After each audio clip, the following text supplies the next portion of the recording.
And hello once again, this is Ted Hicks from Late Night Parents. Ways to follow the show, latenightparents.com. Across from me is none other than Richie B.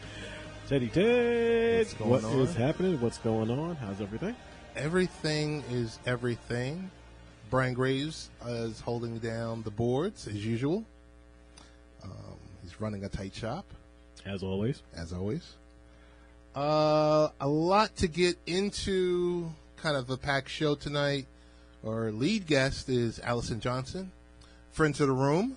Always. She is going to be discussing 3 topics. The Oscars, Jussie Smollett, and RKelly. Oof, hot topics. Hot topics. Reached out to Allison to talk about some of those hot topics.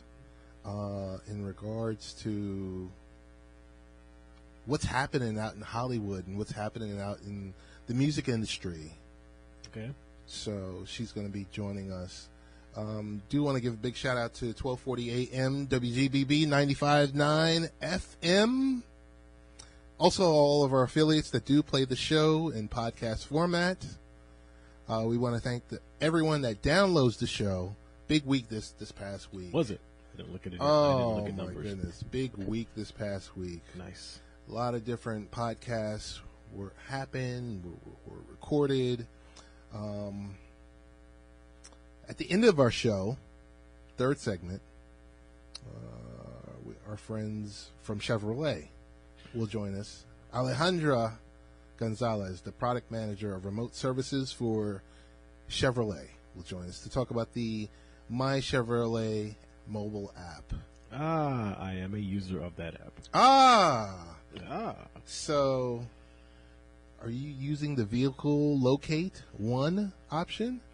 I think it's still an option if you're not paying for the service. So Oh, I'm going to okay. say yes, but I haven't had a need to use it. But I do use the remote starting Oh, okay. pretty often. So, that's going to be to close the show.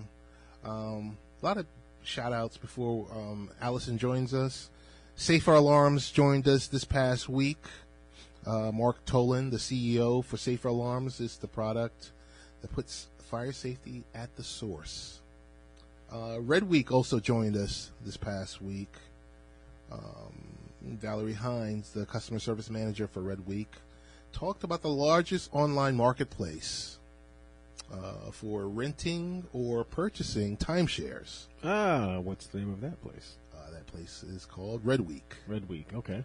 And I think also good friend of ours, Danny Thompson, joined us. We did a quick 15-minute pod on the WWE moving to the Fox network and talked about some of the pitfalls and other things like that. Mm-hmm. So all those podcasts are available on latenightparents.com. So I guess without further ado, Rich, we got the Oscars coming up. But before we even get into Oscars, to ask Allison Johnson about her picks or her favorites or who she would like to see for Best Picture, I guess we have to delve into Jussie Smollett and RKelly. So we have Allison Johnson on the line. Allison, how you doing? I'm doing great, guys. How are you? Allison, great to hear from you. Thanks for joining us. Great to talk to you both. Got to get you back in the studio, Allison. That's right. It's just a car ride away. That's so right. I can do We're that. going to hold you to it. Allison, hate to, I guess, rain on all of our parades. I know. I was having such a great day. I know. But I guess we got to talk about Jussie Smollett from formerly Empire. Exactly. Yes. I don't even know where to go with this story because it's still evolving. True. As of late, we're hearing that the Chicago police got the story wrong. The check was not for him to get beat up by these brothers, but it was for some personal training and some diet plans. So I just don't know where to go. The story is constantly evolving. You know, we live in a day of, you know, social media where anyone can chime in with opinions, and I think the opinions have been running rampant. Yes. And we're going to have to really wait until all the facts are in for us to really respond to what has happened. Okay. Fair enough. Would you say that's fair? That's fair. That is fair. That only secures you to come back next week because we're sure the story is going to be different next week about Jussie. Oh, there'll be 10 other scenarios as to what has happened. You know, but I find some of the scenarios out there really interesting, particularly the one that was put forward by Iyanla Van Zant. I heard about that. My wife was talking about this. We were coming home from church, and she started talking about that, and I was like, where are you going with this? Well, she made a very interesting observation that everyone lies. Yes. So his lie is no different than all the other lies that people tell every day. Correct. And particularly the lies that come forward from, you know, this current administration, you know, in the White House. Okay. So I just thought that was an interesting observation of it, but I felt that it was kind of downplaying what happened because I felt like if some of the stories that we've heard are true, I feel this lie has greater implications. Totally. So I don't want to just, if it's true, you know, I just don't want to downplay it as something as simple as we all lie. Right. I totally agree. And my thoughts, and Ted and I, of course, talked about this briefly last week. But my thoughts on it are, honestly, if it does come out that it's a lie, and that, you know, what the primary story we're hearing is the true and accurate story, then you got to come at him with all the same fire and brimstone you would come at if it was a flip on gender and or race. Right, correct. You've got to be completely fair. That's all I'm saying. Yep. Because we have to teach our children. You have to take ownership of what you do. Right. Whether it's good, it's bad, it's ugly, or whatever, we have to teach our children ownership. And unfortunately, that's not the lesson that we get in today's politics. Right. You know, there's so many politicians, president included, that really don't take ownership of the, you know, mistruths that they tell. And I say that because, you know, you guys are of, you know, the generation that I grew up in, where to use the word lie was such a strong word. You know, we were encouraged by our parents and grandparents never to use the word lie. Right, that's true. You would say a fib, you would say an untruth, you would call it a story, but to use the word lie was like the strongest thing that you could say about somebody. Right, because it's a flat out accusation that they gave you a mistruth intentionally. And you've got to know what you're talking about before you can accuse someone of that. Exactly. All right. I guess we could table this. I guess we could delve a little bit deeper into the RKelly situation. It's like this is another one. Streaming. I mean, it's like your phone is lit up on fire. Every news organization is streaming something from either the Illinois or Chicago Police Department or Attorney General's office. Scary.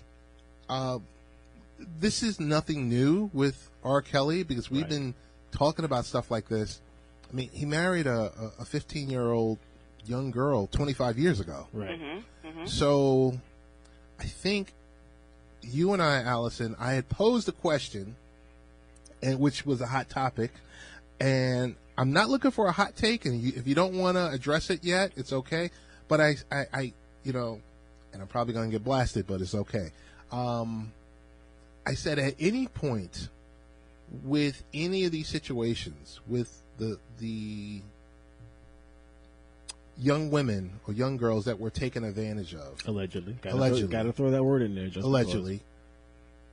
The parents had some type of knowledge of the situation because that DA was reeling off situations yesterday and it stated, the parent told RKelly, leave my daughter alone. Leave my daughter alone. Mm-hmm. She's only 16 or she's only 14. Mm-hmm.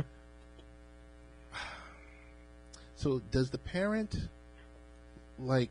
is I there... mean, I feel that, Go ahead. having watched the documentary on Lifetime, Okay. Surviving RKelly, having had numerous conversations across the board, I believe that there are many culprits, there are many people that enabled this to go on to the extent that it did.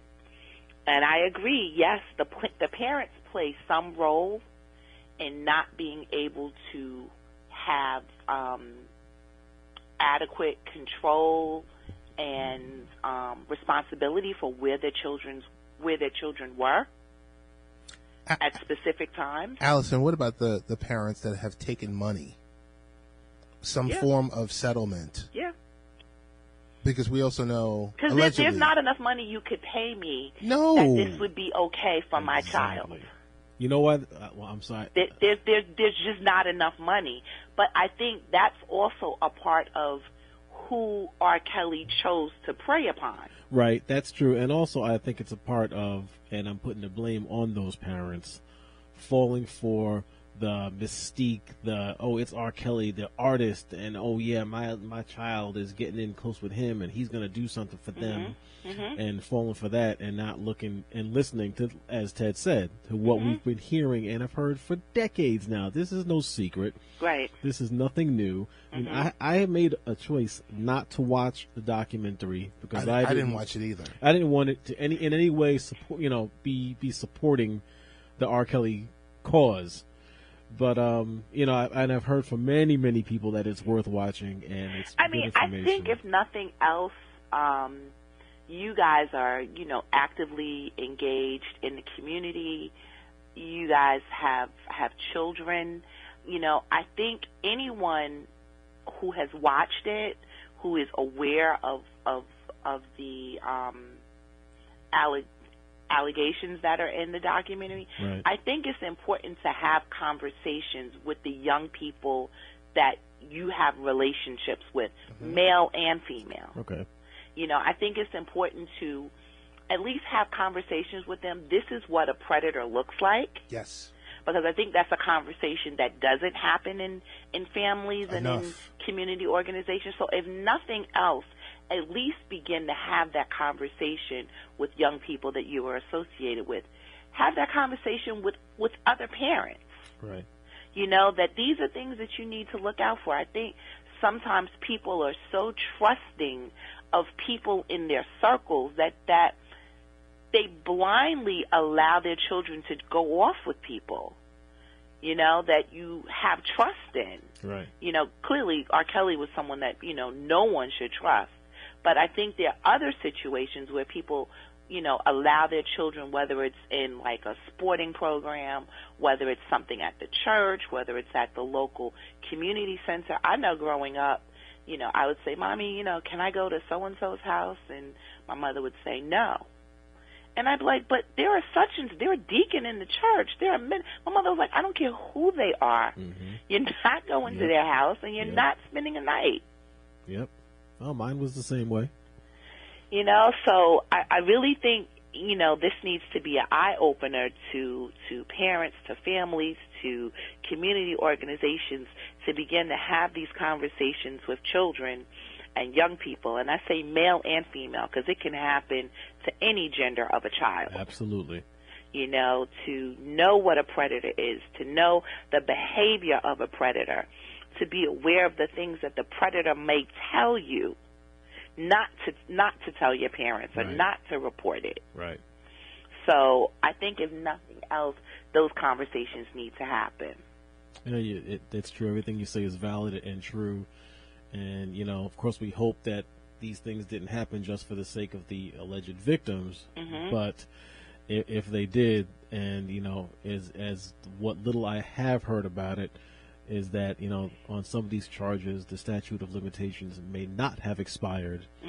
And if that's the case, that's a good thing because, the man needs to be held accountable for his actions, for his alleged actions. I think it's interesting, though, that, he's lived this, what appeared to be lavish lifestyle for so many years, and now he's in a position where he can't even raise the bail money. So he's spending multiple nights in prison. But how much of this is due to settlements? I think some of it is settlements. I have heard that he does not own the rights to a lot of his music. I had heard that possibly Aaliyah's family may own his music catalog. That would be something. You wonder, though, if that is the case, how much of that is also the possibility of just doing what a financial manager would tell you, so that if anything would come down in the future, you really don't have the funds and the availability and the equity to be responsible. That's possible. I'm sure he has some crafty lawyers, so that would not surprise me. But you need to have something to get yourself out of jail. Right. At minimum. Right. This is very true. At minimum. Allison, I say it's the least he has crafty lawyers to keep him out for this amount of time. Long. Yep. I mean, come on. But one of the things that came up in the documentary was that the reason the initial case dragged on for years was because of his lawyers. Okay. That case could have been settled much quicker, but his lawyers kept dragging it on for years before it even went to trial. Okay. Well, that's their job, so they just got it all tied up in the courts, and then every time, there was a portion of the court case, he would drop a phenomenal musical hit. And that would divert people's attention from the court case. So when you think of when some of his most significant music was released, it was usually around the time when he was going to court. Got it. Wow. And so that was also a part of the manipulation. Well, again, hopefully this time around, justice can be served. I hope so, but it seems like they have a lot on them, including DNA evidence. Right, that's good. So that's significant. I think I will watch the documentary, just to be a little more well informed. I still don't want to see it. I don't blame you. I know. But now I'm going to throw this out there. This will be for further conversation. Okay. But I'm told, I was listening to Sirius XM on Friday, and there was an executive from HBO who was talking about the Michael Jackson documentary that's coming out. Okay. That was the one that was played at Sundance? Yes. Oh. And her description was, if the Michael Jackson documentary and the Surviving R. Kelly documentary were both compared as ski slopes, the Surviving R. Kelly doc was the bunny slope to what the MJ documentary is going to be. Really? And I mean, who among us wasn't when these second allegations or these most recent allegations came out? Who among us wasn't thinking or didn't say, "What about Michael Jackson?" Remember when those things came out and people were saying, and it was quite freely admitted there was payoff there to shut things up. Yeah.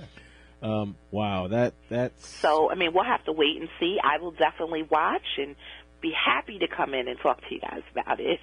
Good. We will definitely have you back to discuss that. You know that. I would love to do that. But now let's take it to a different look this time. So we got Oscars coming up. I got the red carpet on in the background. You got the red carpet. All right. You got any dress for it? You ready? Yeah, I'm ready. Can I mention one thing quick to you guys? Ted. Go ahead, Ted.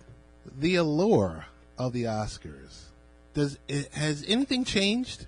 Is it like how it's been for like the last 10, 15, 20 years? Or has it become something so politicized that we're, everyone's waiting for this special message? Or remember when it was just fun? I think as of late, there have been a lot of political messages, in terms of the acceptance speeches. Right. I think there have been, quite a few talent who have, given their political opinions and whatnot. So I think, yes, people do await that. I think it may be somewhat different this year without a host. Yes. Because sometimes the host sets the tone for that. But because this year I feel there's so much diversity in terms of the pictures, in terms of the talent, I think people are just waiting to see, what it's going to be. Fair enough. So what do you let's talk Black Panther. All right. I'm excited for Black Panther. I would love. Unfortunately, there are a lot of movies that I like in the category of Best Picture. Right. I would love to see Black Panther win. But I'm also interested in Black Klansman. I'm interested in A Star Is Born. I'm interested in Roma, just because of the diversity that these movies bring. Sure, agreed. I mean, I would also love to see Black Panther win, but I don't see the Academy giving a superhero movie Best Picture yet. You don't think we're not there yet? I don't think we're there yet. I think they're going to run a they've got a lot of. You think it's going to be Roma? I think Roma's got a good shot. I don't see A Star Is Born getting it, only because it's just the third time around for that film. Okay. Remakes don't tend to do well either. That's true. Bohemian Rhapsody, I think, has a good shot. And I didn't see Green Book, but previews, what I've heard about it, I think that has a really good shot at it as well. The only reason I'm really curious about Roma is, and we've talked about this before, Roma is a Netflix picture. Right. And this would be the first time that Netflix, that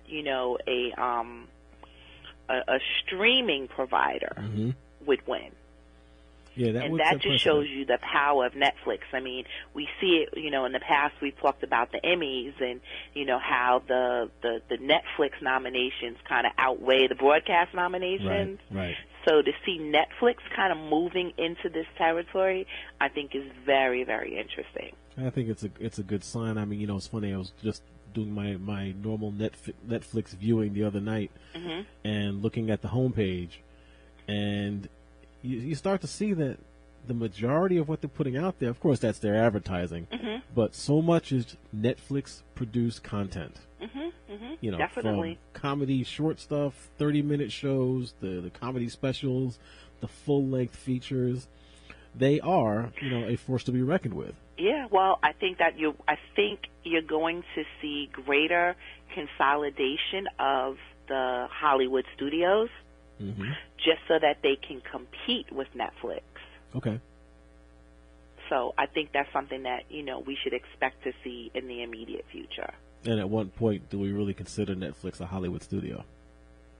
Well, not so much a Hollywood studio, but because of their ability to, have the financial backing to produce all of this new content.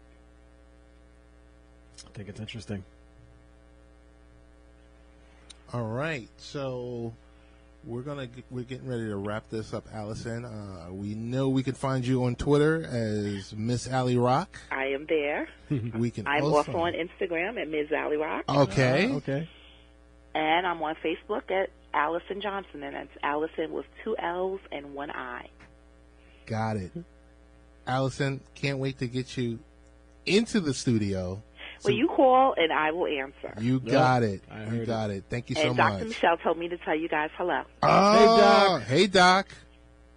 Allison, thanks again for joining us. Always a pleasure speaking with you. See you Have online. a great show, guys. All right. Talk to you soon. Bye-bye. Bye-bye. Take care. Always good talking with Allison. She's like family. She is. And so are you, Dr. Michelle. Wherever yes. you are. Dr. Michelle is in a different time zone right now. I somewhere. know. For a different planet, because she's all over the place. I mean, come on. But as we segue, this is Late Night Parents. Ways to follow the show is latenightparents.com. Rich Valdez and Ted Hicks are here.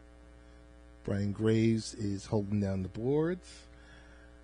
Rich, on a much somber note, yes, you attended a service this past week.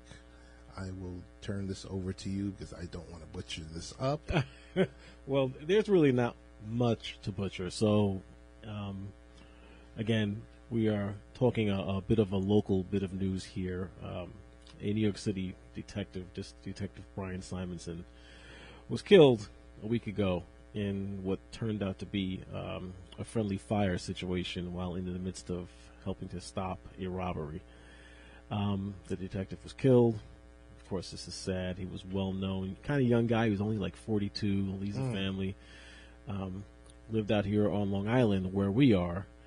And as you know, I am a member of Suffolk County Auxiliary Police Department. Right. And so a few of us decided to attend the services to represent, show our support, kind of give our condolences as they laid this detective to rest. And it was, from that morning, the services were to start at approximately 10 o'clock. And we decided, knowing how far we had to go to get there, and that the roads would be a little crowded, we got a couple of hours jump on it to be out there in plenty of time. And if I tell you, when we left our area at about 8 o'clock. Jump on the LIE, we're in patrol cars, and then we just start seeing a car come up beside us, pass. It's an unmarked car. Then you see a few NYPD cars. Then you see more cars, and you look inside them, and you see it's men or women in uniform. And the entire Long Island Expressway for miles had to have been 80% police, fire, supporters of this man, all converging on this small town of Hampton Bays out in Long Island. We finally get out there. We're at one point, you look in front of us, all you see is flashing lights. You look behind us for miles, all you see is flashing lights. We get to the town where the services are being held. And, you hear the term a sea of whatever. This was literally a sea of officers. I mean, I was able to take one picture for you, which really doesn't do it justice.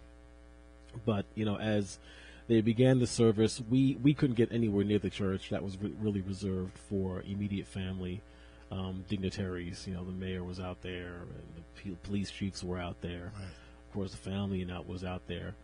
But they had us lined up along the main street in the area.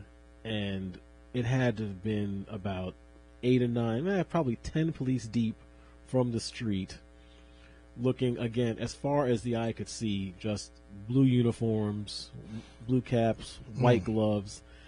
And, we're all talking, we see people talking, saying hello and everything. But as it came to the point where, again, we were at least a half a mile away from the church itself. But as they brought, the service came to an end, and they brought the casket, and everyone coming out of the church, the entire miles of police came to attention, full salute.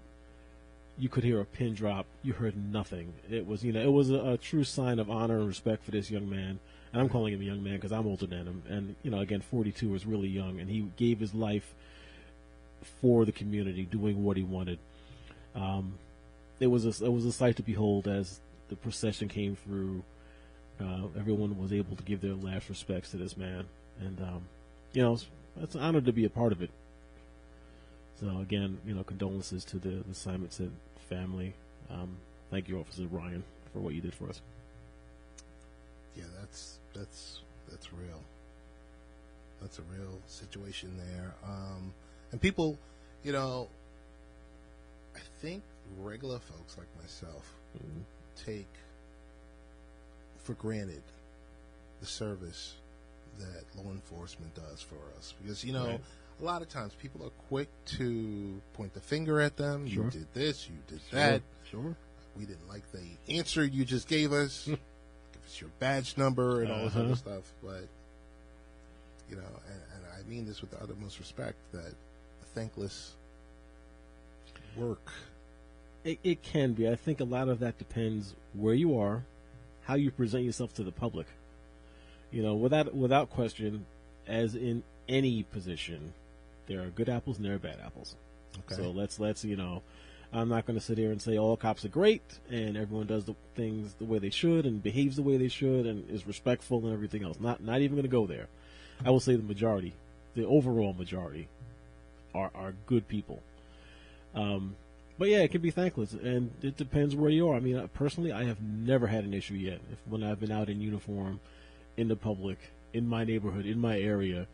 Whether I see someone I know or it's people I don't know. Right. When I have to approach someone and ask them to stop doing something, you do it with courtesy and polite. Right. And it's simple. Okay, no problem. Sorry.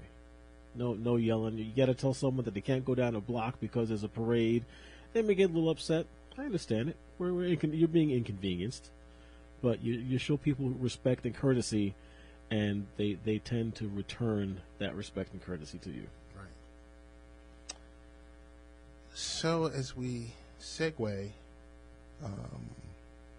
wow, powerful stuff. Wanted to briefly talk about the AAF, Rich. That's the Upstart League, Developmental League that eventually I think will be acquired by the NFL so that they would be similar to like a G League. Okay. Similar to like minor league baseball. Right. And basketball. And yeah, totally. And basketball. AHL is, it's compatible option in hockey where somehow you have like a feeder league. Well, this past week, I think we're in week 3 of an 8-week or 10-week season. Mm-hmm. Word came out, a report dropped on USA Today, and you asked me, why are we talking about the AAF? Ted, why are we talking about the AAF? They received an influx, infused with cash. Okay.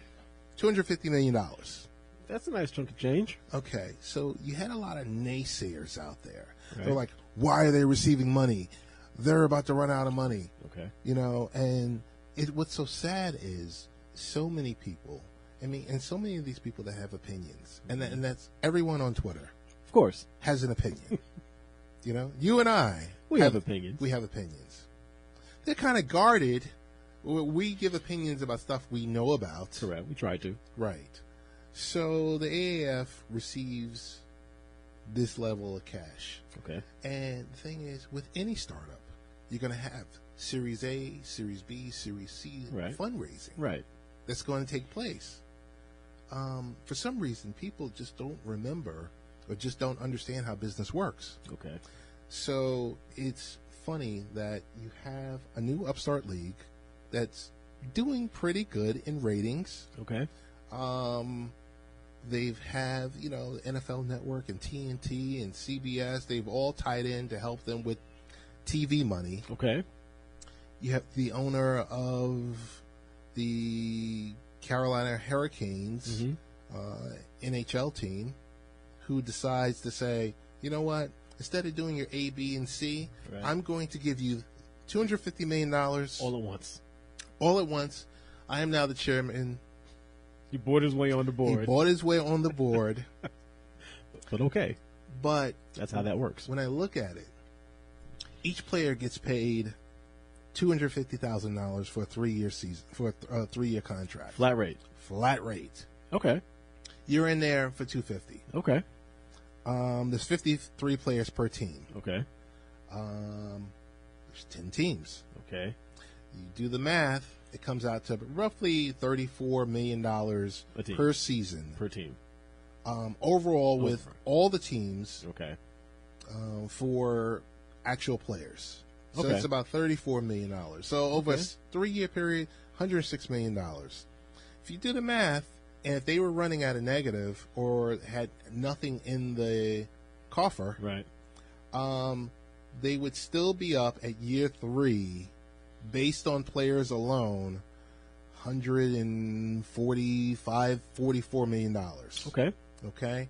Now, understand, you have to pay, your front office staff and everything else like that. 1,200 employees. 1,200 employees. 1,200 employees. Advertising. Right. Stadiums. Yes. But any startup is going to get this funding. Right. Any viable startup, of yes. course. Right. This is no different than Overtime. We did an article on Late Night Parents. Overtime, the high school basketball network, just received $23 million with specific investors. Because they know that It's still a work in progress. It's still a work in progress. No business makes money out the gate. You have to invest in a business to make money. It's just sometimes you kind of think, is it hurtful, or people just like to talk? Do people like to talk about things they don't know about? Or they don't have all the details. So tell me more about the AAF. So if the AAF is intended to become kind of a feeder league for the NFL, mm-hmm. does that mean that now when guys are coming out of college, they'll be hitting the AAF first and then NFL? If they're not selected, if they don't make a practice squad. Okay. So you got to think about it. Okay. If 53-man roster, come day one, from game one of game day, 10-person roster for practice squad. Okay. If you don't make the 53-person or the practice squad, the AAF is your option to then allow you to be showcased and then hopefully fed back into the NFL. Okay. So it's like I said, it's like any minor league system.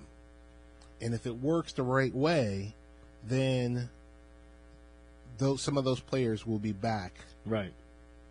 And then I'm also assuming that, let's say you're a player that's been in the league for a couple of years and your performance is slipping a little bit, but you're not that bad. Mm-hmm. You may get dropped off to AAA. Right. Or AAF. Right. Play there for a while and see what happens. Right. Okay. All right. That does sound good for the NFL. I think it's great.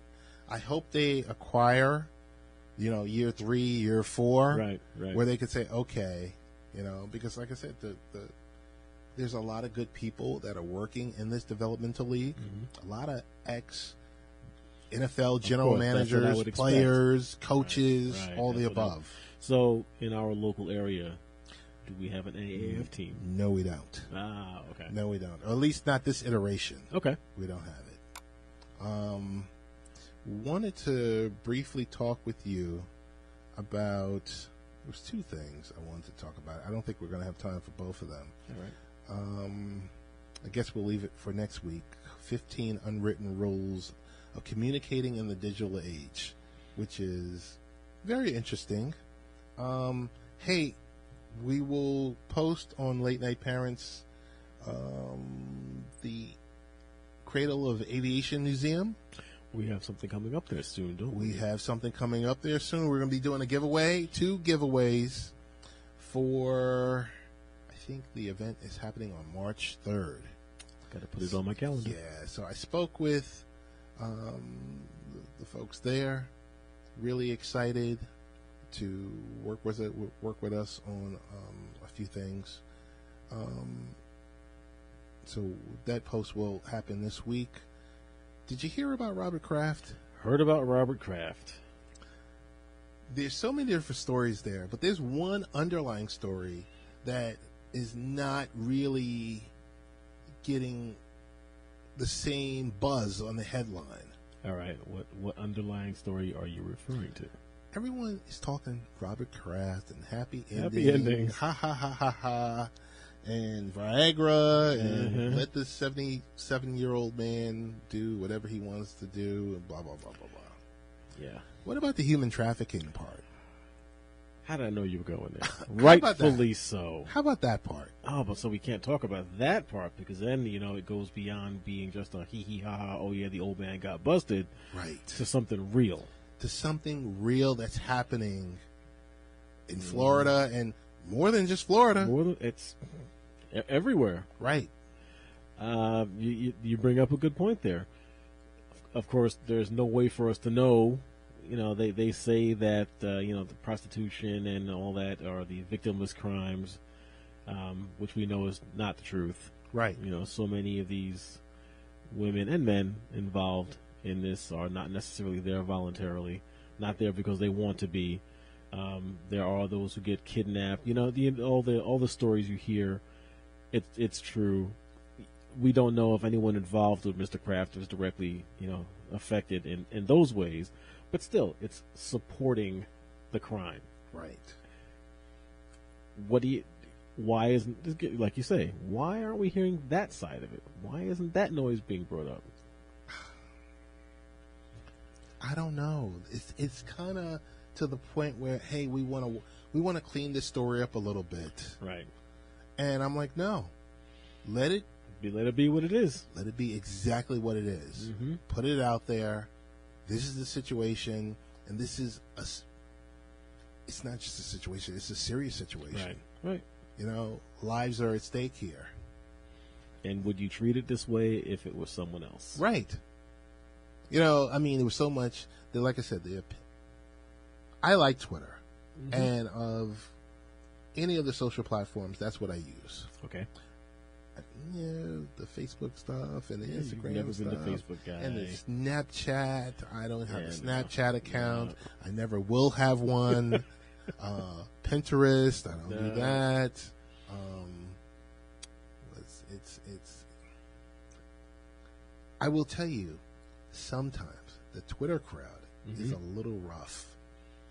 Well, sure. It's a little rough. It's to a point where I saw more pictures shared around of Tom Brady with a wig on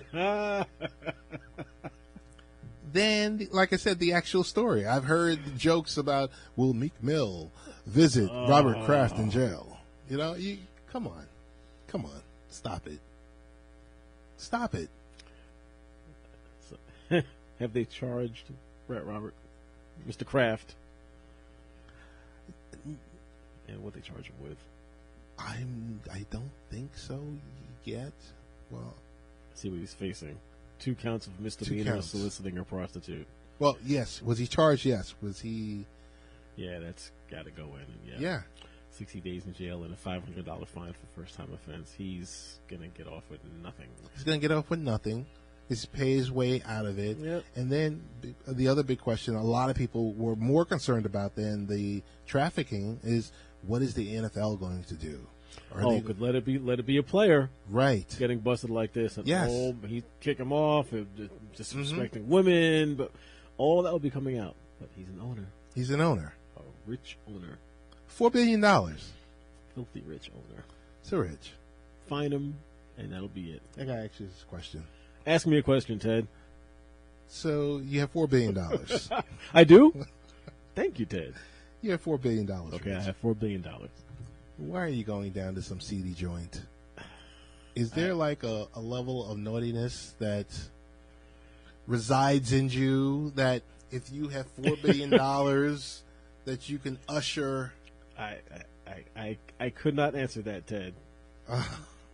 Because if I had $4 billion, right, and I wasn't married, and I was in such a situation, uh-huh, you can guarantee I would not be going to some seedy establishment. Right.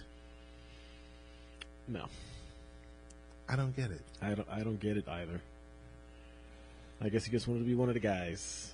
Well, I mean, one of the guys. We saw the video the other day where I think at the Patriots party, Cardi B was performing, and he jumps on stage and starts dancing, and I said, that's good, that's great. You can have. It doesn't matter who he likes. That's great. You know, fine. Right. But come on, dude. Come on. You're a billionaire. Get your act together. Get your act together. I don't know. Dude, we got an interview coming up that we did with Alejandra Gonzalez from Chevrolet. She's the product manager for remote services. We talked about their mobile app that's, I guess before it used to be on the web, but now they have a mobile app. So if it's the same app, this is for pay. This is not free. This is something. The mobile services. Well, if it's related, because they did recently, OnStar managed the mobile services for the GM fleet. Okay. So if you had a GM car and for the last 8 years, 9 years, came with OnStar, you had the OnStar app and provided a lot of the services you mentioned. Okay. And very recently, the OnStar app was depreciated, and the MyChevrolet app took its place. Oh, okay. Like it happened to me. Gotcha. Offering some of the same services, the free services they offered before, they still offer. But there are a number of for pay services as well, which of course you subscribe to and you get the features. And I think one of the things, like what you mentioned, the Find My Car, that's one of them. Of course, the emergency services, and I'm sure she'll mention some of the other features and all.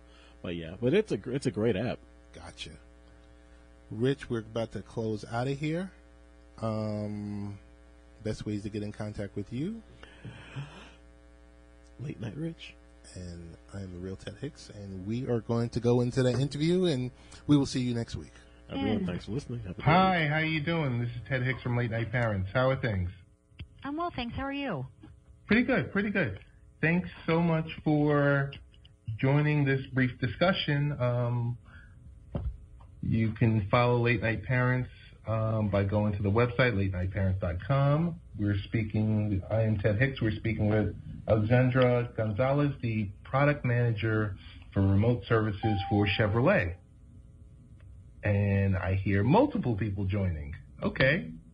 So maybe we could do a round robin on everyone who's on this call. Hey, this is Stefan Cross. I'm just Alejandra's PR person here calling to listen in. Oh, okay, great. So he'll be muted. Stefan, you're more than welcome to join at any time. Alejandra, this recording is going to be played on our Sunday evening show, Late Night Parents, which airs on 1240 AM and 95.9 FM WGBB in Long Island, New York. All right. All right. So, as I stated before, thank you for joining the call. I will decrease and allow you to increase. Tell me about the MyChevrolet mobile app. So the MyChevrolet mobile app is available to all MyChevrolet vehicle owners. And if you buy a remote access plan with that, it includes tremendous benefits such as remote key fob, where you can remote start your car or remotely lock and unlock your car, and vehicle locate, which allows you to find your vehicle's location and create alerts around your vehicle's location so that your vehicle communicates with you on where it's at. Perfect. So the mobile app is an enhancement from the Family Link service, correct? Because that used to just be solely on the web? Yes, absolutely. So we've had similar services in the past. Family Link was the most recent, and it was a very web-based service, very separate from our other services and a little less easy to use. So we've incorporated some of the features directly into our mobile app along with our other services so that you can perform the functions that you want directly from your hand. Okay. So with the vehicle locate feature, there's so many different people where, like nowadays, like I'm a dad, and my daughter just received her driver's permit. Yeah, good luck. Yeah, I know. So she passed the written test on Wednesday. Mm-hmm. So we've already been in this discussion and starting discussions on driving and do's and don'ts. And, if I had a Chevy, I would tell you this much. The fact that you can, with this app, you can build the parameters where the automobile is. I like the fact that from what I read up on it, up to 10 people can receive boundary alerts. Yep. It's pretty smooth. So I can tell you, as the mother of a 16-year-old driver myself, okay, that it's really just a fantastic communication tool. Because what it does is, when both parties know what's going on, it eliminates those questions and it eliminates a little bit of that responsibility of a teenager getting somewhere and having to remember to give you a call or text you and let you know that they got there. The vehicle does that for them, and so that's peace of mind for the parent. And honestly, it's a little bit of flexibility for the teenager too, because they don't have to pull out the phone in front of their friends and say, "Yeah, Mom, I'm here." The car already did it. And to your point that we have up to 10 contacts, and And the goal of that is, we have different people we want to notify depending on different circumstances. And we might have, a babysitter who's waiting on somebody at home, or we might have a spouse who's trying to make plans for the evening, or, the teenager themselves might benefit from knowing when mom is going to get home. So you have that flexibility to decide, who gets that alert, and both parties are aware, both parties opt in. It keeps everything very transparent. Alejandra, I will tell you this much. I would put myself in the category of the connected commuter, because before I leave for the office and while I'm on my way back home, I'm on the phone with, with the kids, with my wife, going back and forth, needing, hey, do I need to stop off at the store? Do I need to pick anything up? Mm-hmm. So something like that is definitely awesome. So when you say the app itself is sending this communication, so it's pinging the specific, whether, up to 10 people, but does the actual driver, does the child or whomever is in the vehicle at the time, or whoever has the mobile app, does it come across your screen like, hey, I've just sent a message to these specific users? Or like, how does the person itself, like how does the teenager or that person that has that app that's communicating back and forth know that communication is actually happening? So that's a great question. And all of that activity happens in the app, I would say, before the drive. This is you're not introducing any driver distraction, so we don't want anybody to be worried about having to send that notification when they're on the road. So I'll give you an example. I have a boundary drawn around my husband's office. And that way it's permanently drawn there, and it's set up with my number. And so I get a text when his car leaves his work every day. Okay. And maybe that's my opportunity to call him and say, can you pick something up? Or maybe that just lets me know, okay, everything is on schedule and we're ready to go for the evening. But neither one of us needs to go out of the way while we're driving to remember to do any activity at that point in time. At that point, the vehicle's location automatically triggers the notification, which comes into my phone via text. And so the other advantage of that is, while I have to have the app to set it up, I have the app because I'm the owner of the vehicle. The people receiving the messages don't have to have the app. They're just getting this as a text message. Okay. Is there any interaction like with the dashboard on like later vehicles? Is it like integrated, or like are there plans to integrate it so that like you have that full experience while you're driving, or would your team consider that a distraction? I think, right now we're still playing with ideas. We're certainly going to look at enhancements and take our customer feedback for new features. Right now, inside the vehicle is not really where we're looking, because we do view most of that as a distraction. Now, the signal is coming from the vehicle. Like, this is very vehicle-driven, but the interaction is before and after with the mobile app. Okay. So, along with that, so I'm guessing with this mobile app, with a Chevy, are you... like, is there a small fee for Wi-Fi within the car, or? So we do have Wi-Fi for entertainment purposes in the car, but with this particular service, there is a fee for the plan to have the features within your mobile app, but the connectivity from the vehicle is included in that. So you're not paying in addition for that data coming from your vehicle. Gotcha. So, like, what are some of the costs of the plans? So this is part of our connectivity plans, and the most basic, the most common one of those is the remote access plan. For $14.99 a month, it includes your remote key fob, which allows you to remotely start your car, or remotely lock and unlock your car, remotely access the panic lights on the car.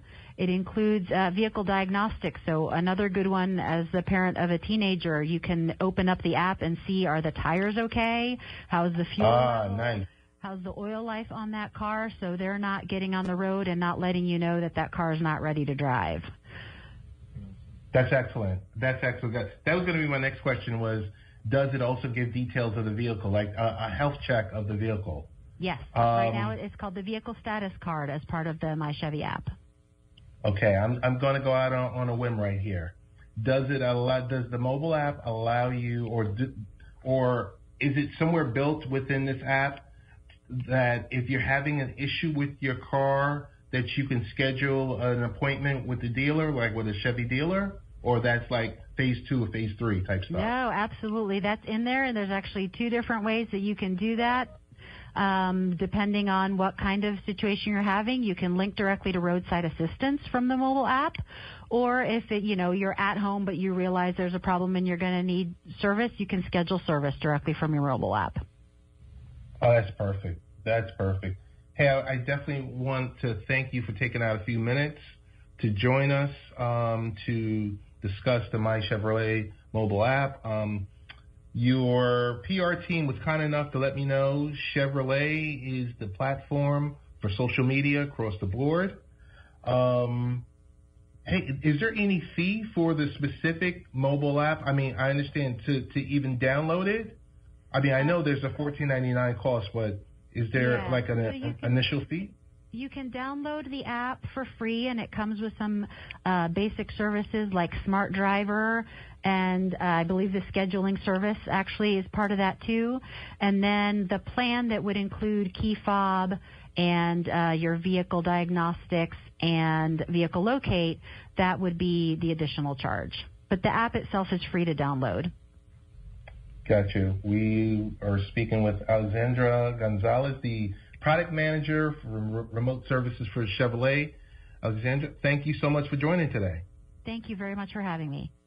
Have a great day. Thanks, you too.